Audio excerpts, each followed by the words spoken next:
దుర్మార్గుడా, కిలో ఉల్లిపాయలు ఇచ్చి నన్ను లోపరుచుకోవాలని చూస్తావా? ఆగు, ఒక్కడుగు ముందుకేస్తే నీ ప్రాణాలు తీస్తా.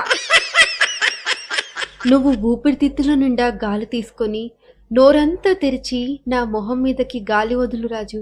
నీ నోటి నుండి వస్తున్న ఉల్లిపాయల సువాసనకి నాకు మత్తెక్కిపోతుంది. నాకు ఉల్లిపాయలు ఇస్తే ఎంత ఎక్స్పోజింగ్ సీన్స్ లో నటించమన్నా నటిస్తా డైరెక్టర్ గారు. ఓదార్పు యాత్ర టైంలో బుగ్గల్ని మీరే కన్నా మీరు ఉల్లిపాయలు ఇస్తే మంచి ఫలితం ఉంటుందేమో సార్. ఆంధ్రప్రదేశ్ కి ప్రత్యేక ప్యాకేజీలో నిరంతరం ఉల్లిపాయల సప్లై కూడా ఉండాలని డిమాండ్ చేయండి సార్. మా సినిమాలో హీరోయిన్ ఉల్లిపాయలాగా గుండ్రంగా బొద్దుగా అందంగా ఉంటుంది. విలన్ ఉల్లిపాయలా ఘాటుగా ఉంటాడు. Hero ఉల్లిపాయలాగా costly. ప్రొడ్యూసర్ ఎన్ని ఉల్లిపాయలైనా కొనగల ఆర్థిక స్తోమత కలవాడు. ఇంకా ఇంతకంటే ఏం కావాలి? ఉల్లి చేసే మేలు తల్లి కూడా చేయదని అంటారు. కానీ తల్లి ఎప్పుడూ అందుబాటులో ఉంటుంది, ఉల్లి ఉండదు. సారీ మమ్మీ, నేను బజార్ వెళ్ళి ఉల్లిపాయలు తేలేను. చీప్ లిక్కర్ తో పాటు అది తాగాక నోరు కంపు కొట్టకుండా దాంతో పాటు నంచుకోవడానికి ఉల్లిపాయలు కూడా ఇచ్చే ఏర్పాటు చేద్దాం సార్. అప్పుడు చీప్ లిక్కర్ ని వెనక్కి తీసుకోనక్కర్లేదు.